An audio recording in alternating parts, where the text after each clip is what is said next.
Chapter 12.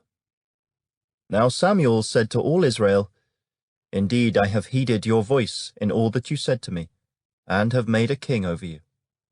And now here is the king, walking before you. And I am old and grey-headed, and look, my sons are with you. I have walked before you from my childhood to this day. Here I am. Witness against me before the Lord and before his anointed. Whose ox have I taken, or whose donkey have I taken, or whom have I cheated?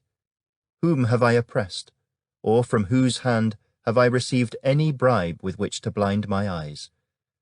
I will restore it to you.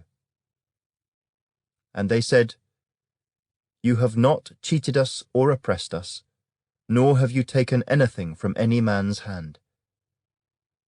Then he said to them, The Lord is witness against you, and his anointed is witness this day, that you have not found anything in my hand.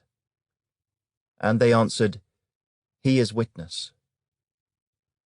Then Samuel said to the people, It is the Lord who raised up Moses and Aaron, and who brought your fathers up from the land of Egypt. Now therefore, stand still, that I may reason with you before the Lord, concerning all the righteous acts of the Lord which he did to you and your fathers. When Jacob had gone into Egypt, and your fathers cried out to the Lord, then the Lord sent Moses and Aaron, who brought your fathers out of Egypt, and made them dwell in this place.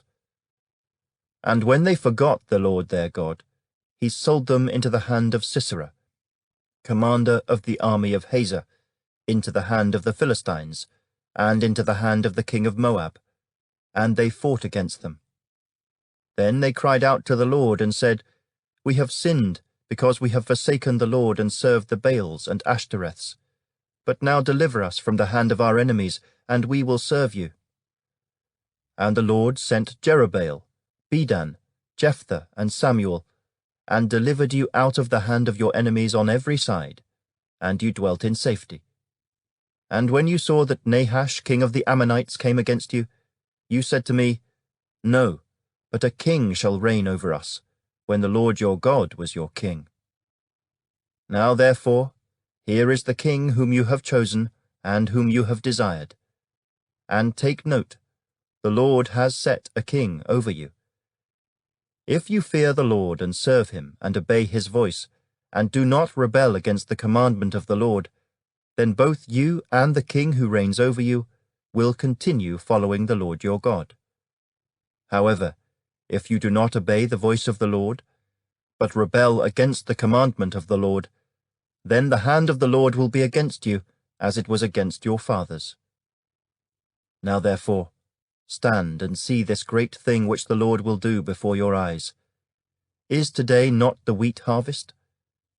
I will call to the Lord, and he will send thunder and rain, that you may perceive and see that your wickedness is great, which you have done in the sight of the Lord, in asking a king for yourselves.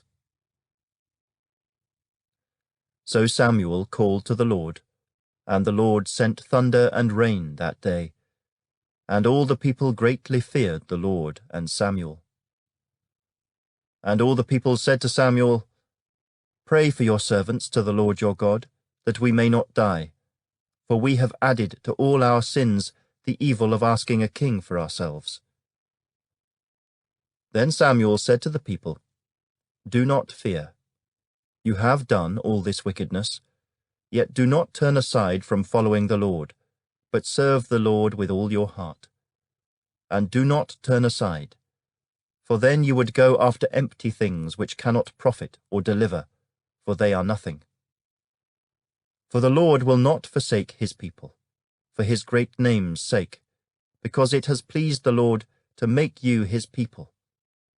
Moreover, as for me, far be it from me that I should sin against the Lord in ceasing to pray for you.